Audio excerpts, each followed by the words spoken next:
Isaïe chapitre 10.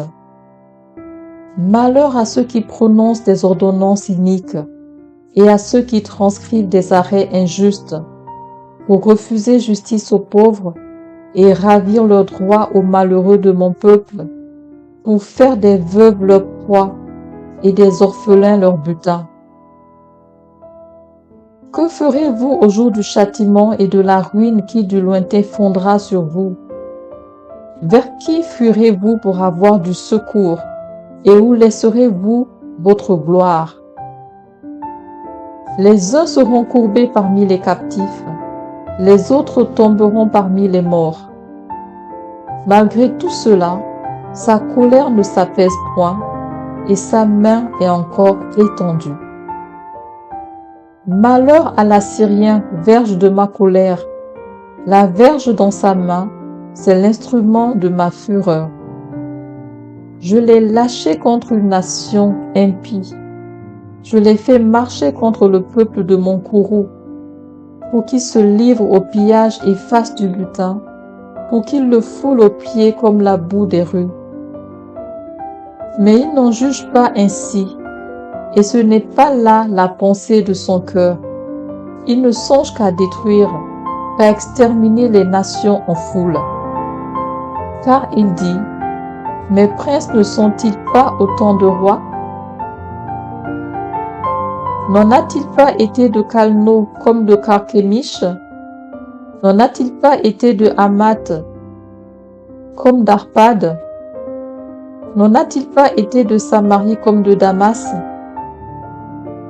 De même que ma main a atteint les royaumes des idoles, où il y avait plus d'images qu'à Jérusalem et à Samarie, ce que j'ai fait à Samarie et à ses idoles, ne le ferai-je pas à Jérusalem et à ses images? Mais quand le Seigneur aura accompli toute son œuvre sur la montagne de Sion et à Jérusalem, je punirai le roi d'Assyrie pour le fruit de son cœur orgueilleux et pour l'arrogance de ses regards hautains.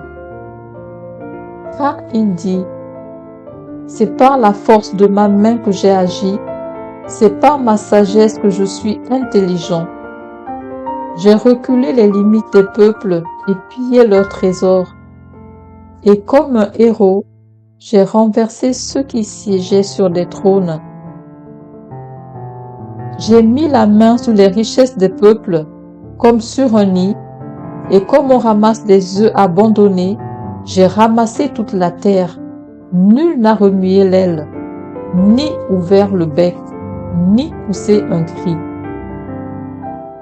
La hache se glorifie-t-elle envers celui qui s'en sert? Ou la scie est-elle arrogante envers celui qui la manie? Comme si la verge faisait mouvoir celui qui la lève, comme si le bâton soulevait celui qui n'est pas du bois. C'est pourquoi le Seigneur des armées, enverra le dépérissement parmi ses robustes guerriers. Et sous sa magnificence éclatera un embrasement, comme l'embrasement d'un feu. La lumière d'Israël deviendra un feu, et son sein une flamme, qui consumera et dévorera ses épines et ses ronces en un seul jour, qui consumera corps et âme, la magnificence de sa forêt et de ses campagnes. Il en sera comme de malades qui tombent en défaillance.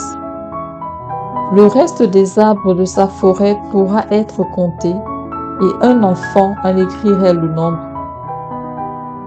En ce jour-là, le reste d'Israël et les réchappés de la maison de Jacob cesseront de s'appuyer sur celui qui les frappait. Ils s'appuieront avec confiance sur l'Éternel, le Saint d'Israël. Le reste reviendra, le reste de Jacob, au Dieu puissant. Quand ton peuple, ô Israël, serait comme le sable de la mer, un reste seulement reviendra. La destruction est résolue, elle fera déborder la justice. Et cette destruction qui a été résolue, le Seigneur, l'Éternel des armées, l'accomplira dans tout le pays. Cependant, ainsi parle le Seigneur, l'Éternel des armées. Ô mon peuple qui habite en Sion, ne crains pas l'Assyrien. Il te frappe de la verge et il lève son bâton sur toi, comme faisaient les Égyptiens. Mais encore un peu de temps, et le châtiment cessera, puis ma colère se tournera contre lui pour l'anéantir. L'Éternel des armées agitera le fouet contre lui, comme il frappa Madian au rocher d'Horeb. Et, de même qu'il leva son bâton sur la mer, il le lèvera encore comme en Égypte. En ce jour, son fardeau sera ôté de dessus ton épaule et son joug de dessus ton cou, et la graisse fera éclater le joug. Il marche sur Ajat, traverse Migron, laisse ses bagages à Micmash. Il passe le défilé, il couche à Geba. Rama tremble, Gibéa de Saül prend la fuite. Fais éclater ta voix, fille de Galim. Prends garde, Laïs. Malheur à toi, Anathoth. Madména se disperse. Les habitants de Gébim sont en fuite.